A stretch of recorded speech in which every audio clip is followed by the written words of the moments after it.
Hello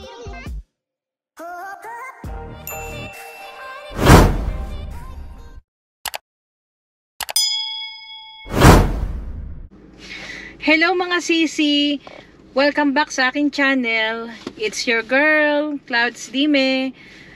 Welcome po sa aking channel na Clouds Dime Simple Life in America. Ayun, so today, nag-off po ako kasi meron po akong doctor's appointment. Kasi napaka-importante po nitong aking annual check-up. Ayan, last time po, nakuha na po ako ng labs or yung blood work. And ngayon is pupunta ako para ma-meet ko yung doctor ko para basahin niya sa akin yung mga results. Pero nakita ko naman na po yung mga results. So, medyo mataas po yung aking A1C, which is 6.3. And then, kulang po ako sa calcium. Medyo mababa po yung aking calcium, kaya kailangan ko po kumain ng maraming calcium. Ayan, so and then yung aking cholesterol is medyo mataas na rin. Kasi alam nyo naman, kapag umiidad tayo mga sisi, kasama po yan sa yan po yung nangyayari sa ating katawan. Kaya ngayon pupunta po ako sa ospital. And hindi ko na po kayo may sasama doon kasi bawal po doon ng mag-video-video. Pero tatry ko po din na mag-vlog kahit doon sa room kung saan maghihintay po ako sa doctor ko.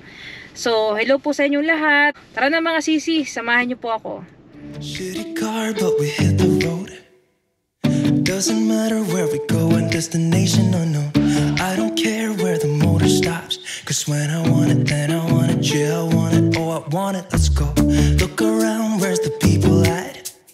I want a taste of the good life. Hit me with it right now. In it. Ito guys, dito ako sa loob ng ng kwarto kung saan hihintay natin yung doktor. Ayan, ito yung paligid. Hindi siya hospital, clinic lang siya, pero ganito po yung talagang style niya.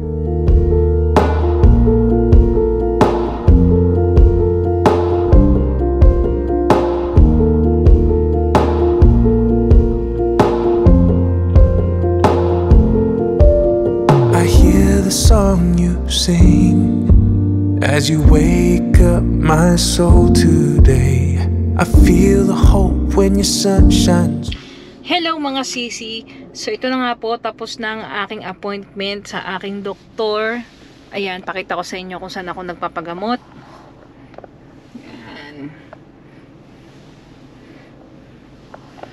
Dito sa Family Medicine. Ayun. Group po nila is Bayview. So ngayon, since maaga pa naman po, and sabi ko nga wala na akong pasok kasi nag-off nga po ako para sa appointment ko na to, isamahan nyo po akong deliver ng pagkain. Isa po to sa aking mga sideline kung saan nag-Uber Eats po ako. Ayan, ito po. Ayan. So, nag-iintay po ako ng delivery or ng trip, ganyan. Nag-Uber po ako and nagdo-DoorDash. Ayan. So, samahan nyo po ako. Ito po isa sa mga sideline na ginagawa ko kapag may free time ako. Kasi syempre, kailangan po natin kumita nga ng extra.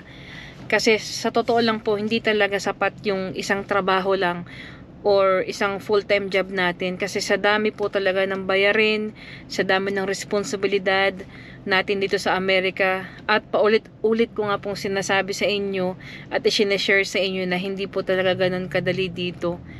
Kung gusto nyo pong mabuhay or mamuhay dito ng komportable or ng maayos or masagana, na magandang bahay, ganyan, maayos na sasakyan, kailangan po talaga nating magtrabaho ng mabuti. Ayan. So, yan, meron po. Ito, Uber naman po. Morning has broken, my windows are open. Wanna feel the wind blow through my hair. Which way do I follow? What happens tomorrow? I turn to you and hope you can guide the way. Sometimes I give up, just wanna be on my own. Even in the darkest times, you give me hope. So I lean on you when I'm lost my way.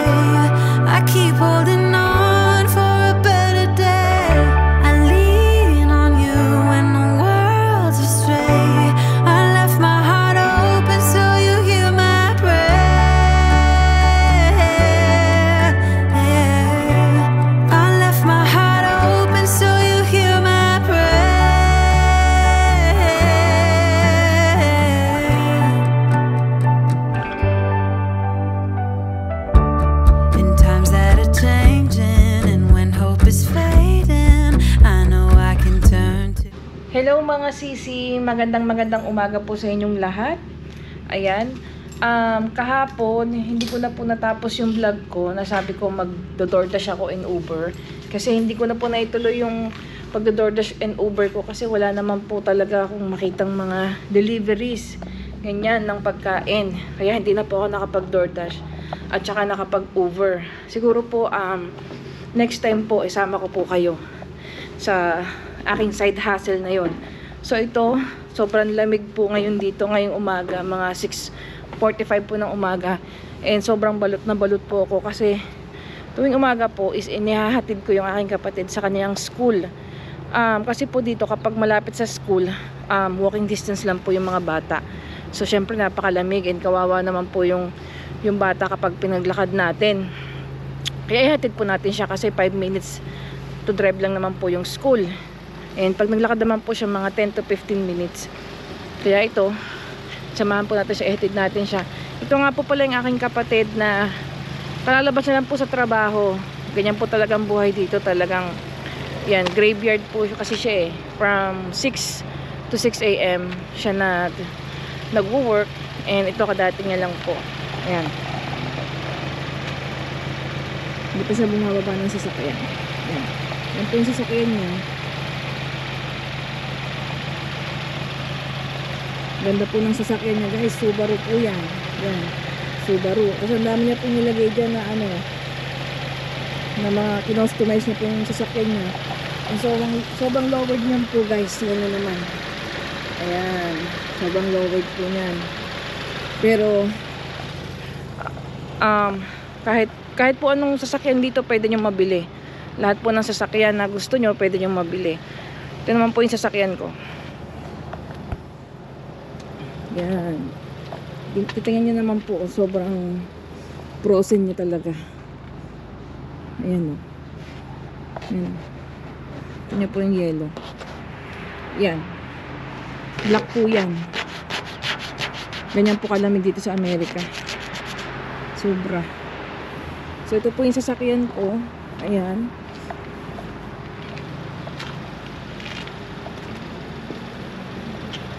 Tapos meron po akong ganyan, Dream Chaser. Kaya ko po pinapakita sa inyo na kahit anong sasakyan pwede nyong mabili, or kasi kailangan po talaga ng sasakyan dito kasi yun po yung number 1 na transportation dito sa Amerika. Start ko lang po yung sasakyan ko.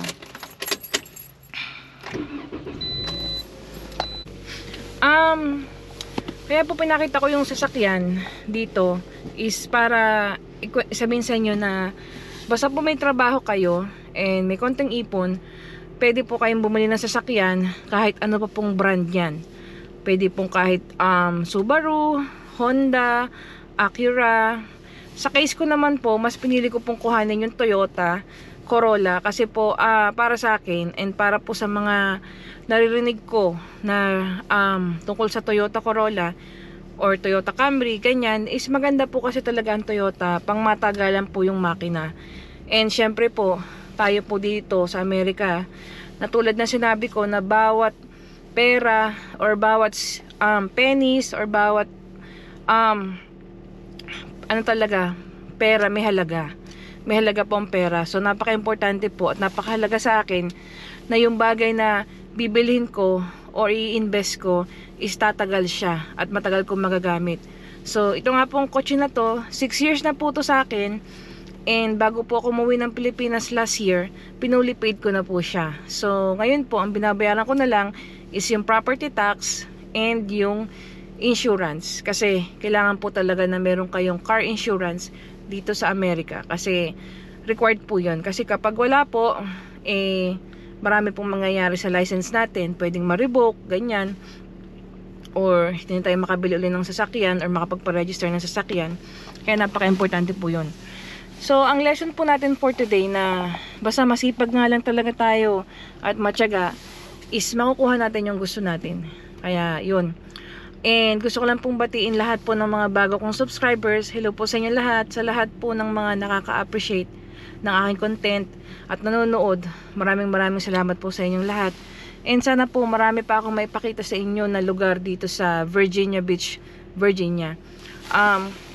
Basta ko lang po yung heater.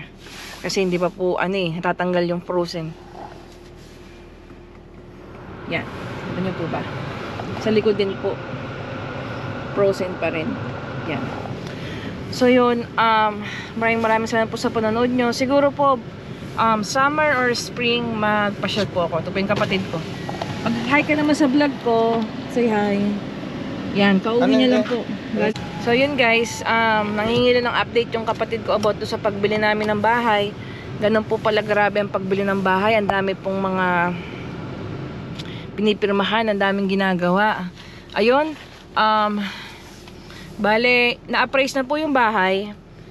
And yung appraisal po is 250,000 lang ang bahay. Pero ang in-offer po namin is 260,000 na amount ng bahay. So ngayon nag-sign kami ng addendum doon sa contract namin.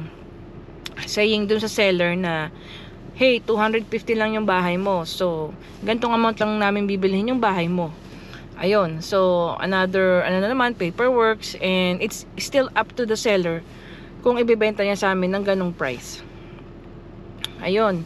So hanggang ngayon naghihintay pa rin kami. Sana before the 29 lahat is clear na and maayos na lahat.